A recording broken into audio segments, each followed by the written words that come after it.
Are you struggling with money and you're dealing with a narcissist in a family law situation? Then this is the video for you.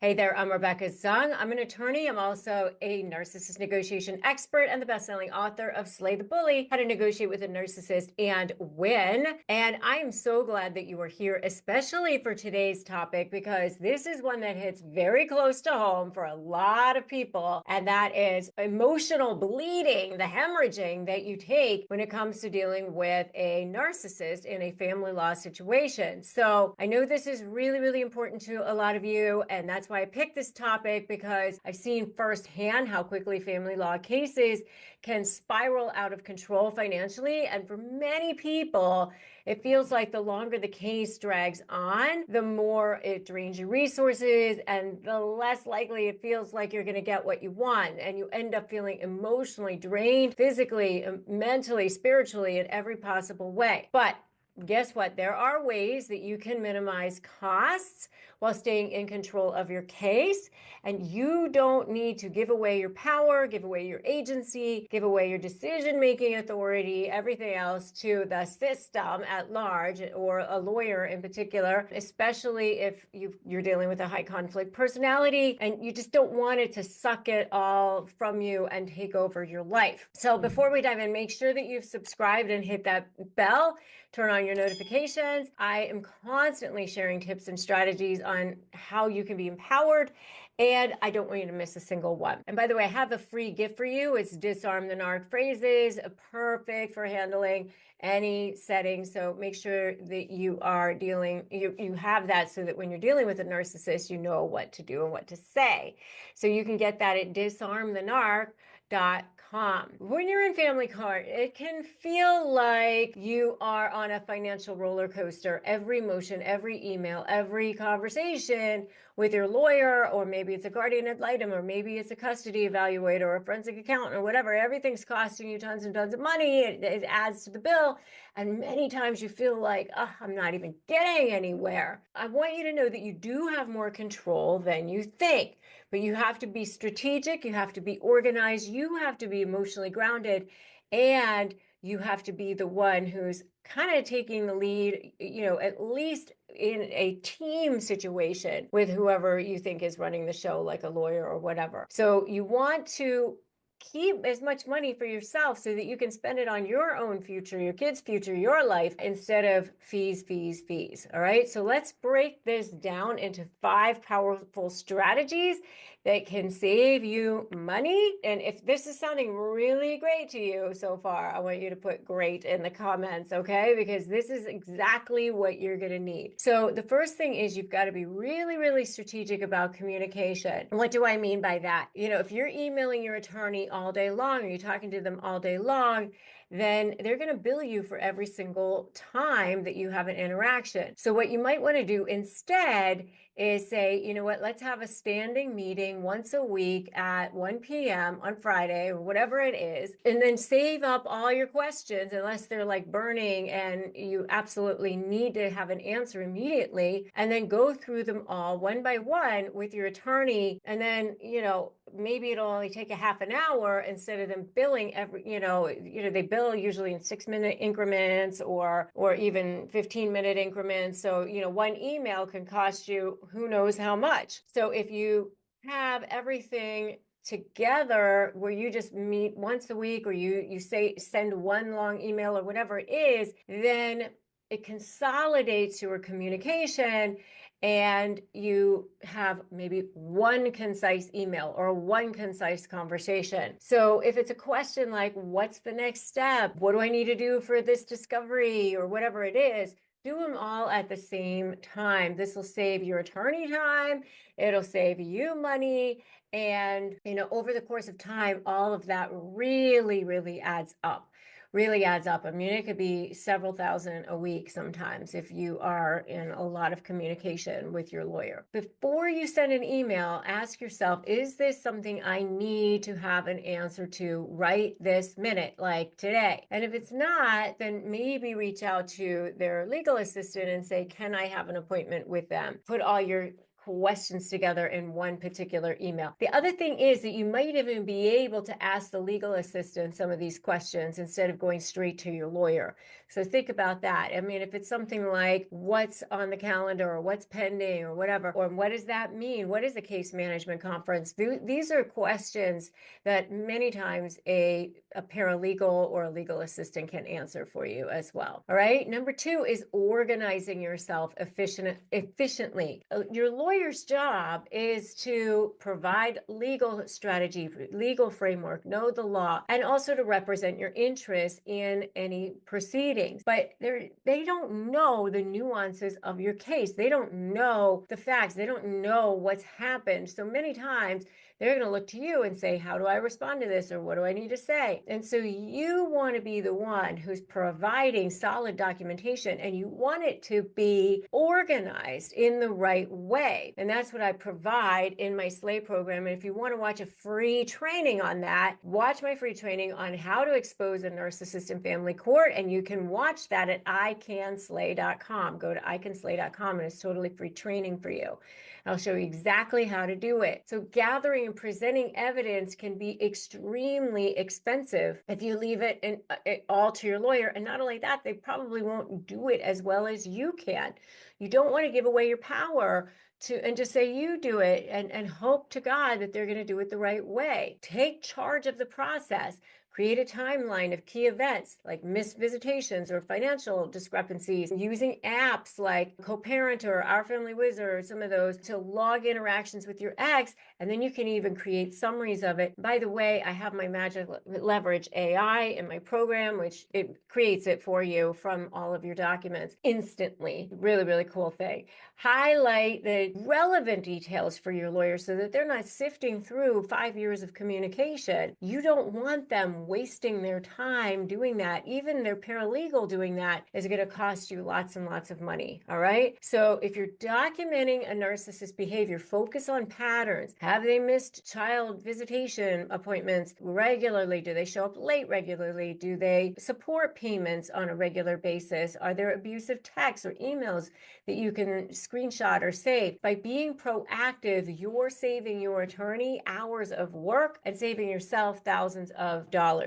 And remember that disarm the narc phrases will help you as well. Narcissists have a confession to make, and that is that they are way more afraid of you than you are of them, especially in court cases, mediation cases, or any kind of cases where you have to negotiate with them. But you know what? I have a confession to make too. I'm sick and tired of these people bullying you and making you feel exhausted and paying way too much in attorney's fees and dragging you through the mud. My name is Rebecca Zung, and I'm an attorney. I've been recognized by U.S. News as one of the best lawyers in America. And in fact, I was so sick and tired of these people bullying you that I started studying narcissism so that I could beat them in the courtroom. And now I'm here to make the case so that you can win too. I developed a 4-part proven blueprint that has helped tens of thousands of people take back their freedom, win, and get back their power. And now I'm sharing it with you in a special live event, Outsmart the Narcissist, the 4-part proven plan to take back your power. 4 simple steps,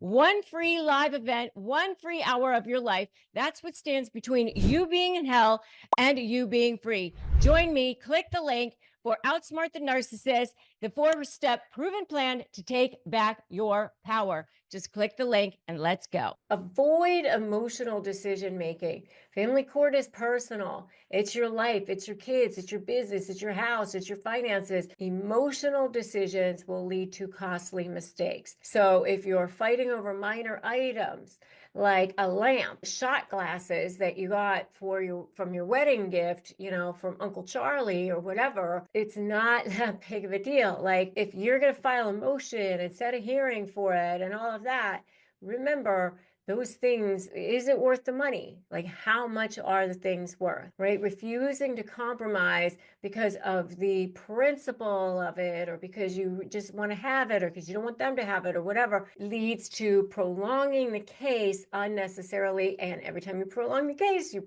may drawing out the fees because now there's still work in the case, right? So just think to yourself, is this worth the cost? Does it really mean that much to me? I've had people fight over cufflinks that a dad gave them years ago or whatever, or some picture in an office, the legal fees can be $5,000 in a situation like that, for a $200 pair of cufflinks. So be careful what you are putting yourself into. And it doesn't even speak about the draining that it does to you emotionally, physically, and your health. It takes away from your future.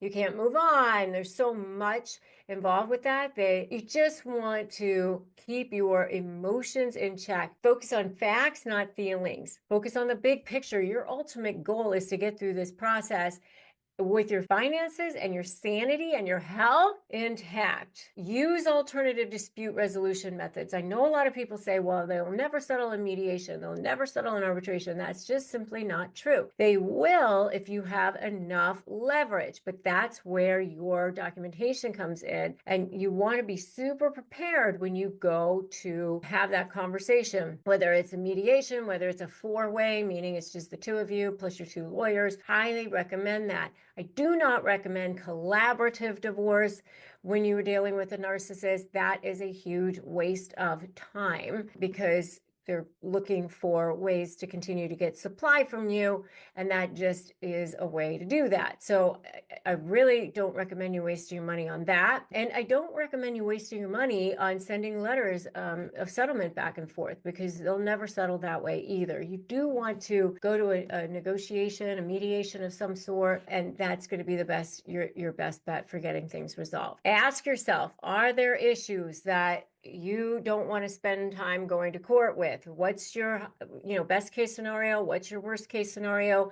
What's your risks? And what's your choke point? What's your walk away point that you're like, okay, I'm definitely going to trial over this? Because, once you hit trial, you're talking about 30, 40, 50 grand in legal fees minimum. Next thing is be prepared for negotiation. That's number 5. Preparation is power.